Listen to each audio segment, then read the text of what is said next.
get away from bullshit that people, they just wouldn't let go. They didn't want to listen to me about things, and they didn't want to let go, and they weren't helping me out by not listening to me, and they saw my path as, not as what it was. They saw it as like a last resort for myself instead of a way for me to propel my future. You have to have respect and trust for somebody doing something like this to say, oh, I know what direction they're headed in. YouTube's going to fucking explode. It's not going anywhere. Putting dedication into that and stuff like that, like it's going to mean something down the line.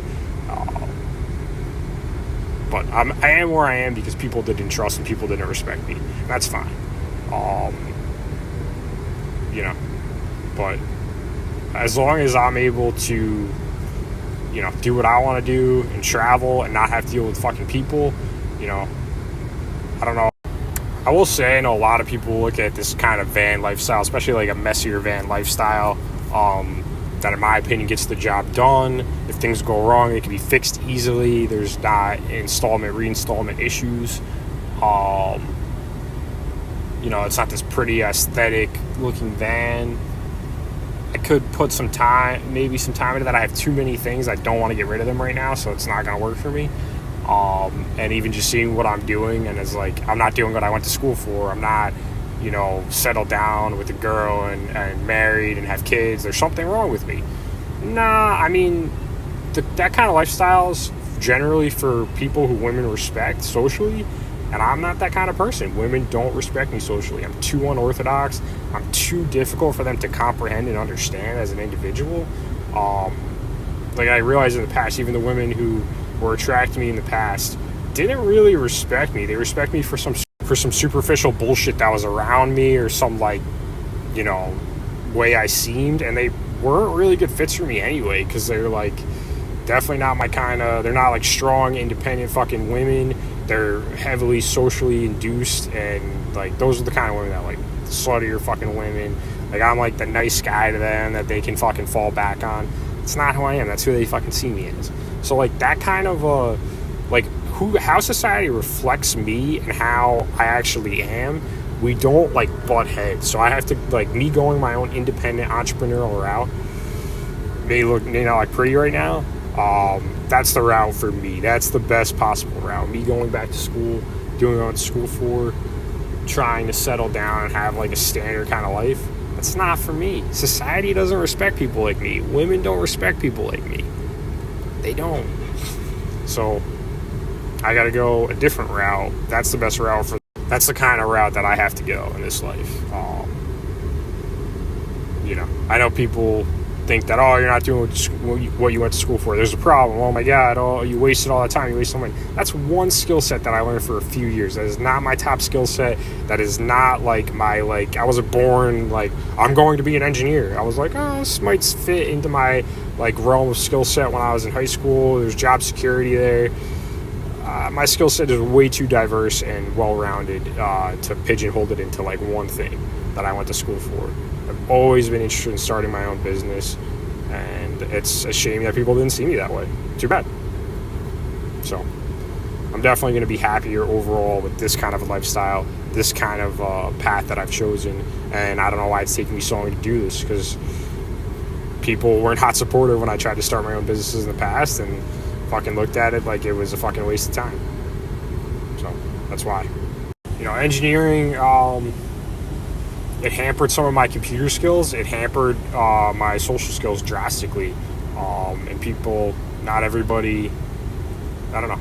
It's hard for people to relate to other people, I think. And I've talked about empathy in the past. It's a human hurdle that will improve in the future, I hope. As people travel, as people meet other people, as people gain better judgment, empathy will increase overall as a society, as a race. Right now is probably one of our most limiting, lacking skill sets is empathetic intelligence in human beings. So I think there's science to back that up. Most likely prove me wrong. Also say I like to be creative, and I'm a highly creative individual, and working a desk office salary job doesn't work for my creativity at all. And I don't know why people don't feel the same, but that sucks. I wish people were more creative. The kind of jobs we have, the kind of society we have today definitely has a huge impact on not only, I don't know if it impacts our empathy as much, but it definitely has a huge impact on our creativity.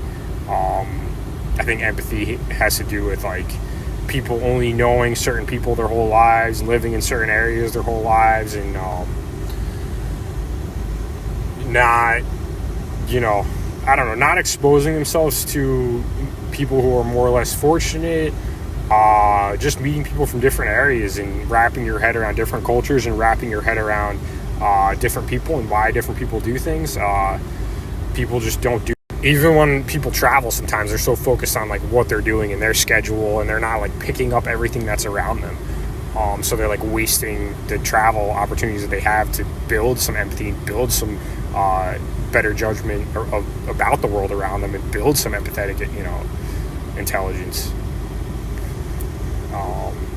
So I don't know. Meditation also helps, I think, people's awareness, people's ability to feel and understand and comprehend human emotions. So hopefully people travel more, people meditate more, empathetic intelligence will pick up as a whole, in my opinion. Those two things will have I think, a traumatic impact on improving empathetic intelligence within the human race.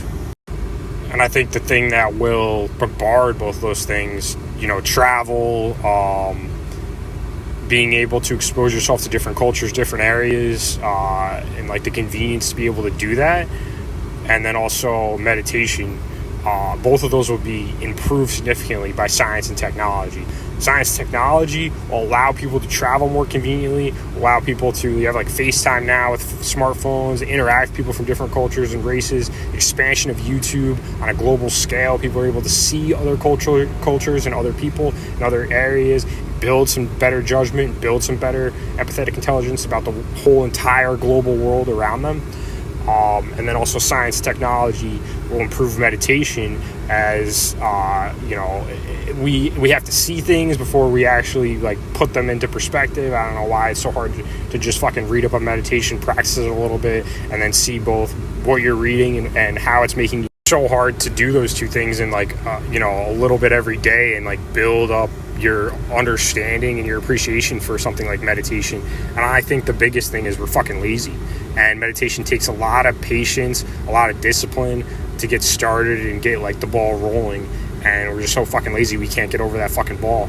But once science technology shows us like meditation does this, and people start using it, and people start showing it, and people start getting tested as they're using it over time on this side of the world, I think, in the East, it's been around forever, but it's not been backed by science and meditation. It's backed by years of cultural practice. Here, we need like scientific evidence to back it up and show us, and like it's there.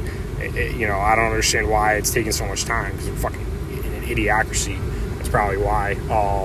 But eventually, science technology will improve our understanding of meditation, how we use it on an everyday level, and like the importance of using it, like taking vitamins, like eating fucking apples, like fucking eating vegetables. Like meditation will be that important and that well understood maybe 20 years in the future. And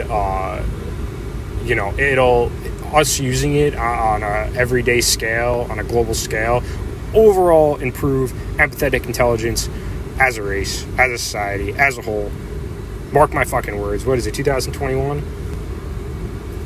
Watch this fucking video in 20 years. Tell me I'm fucking wrong.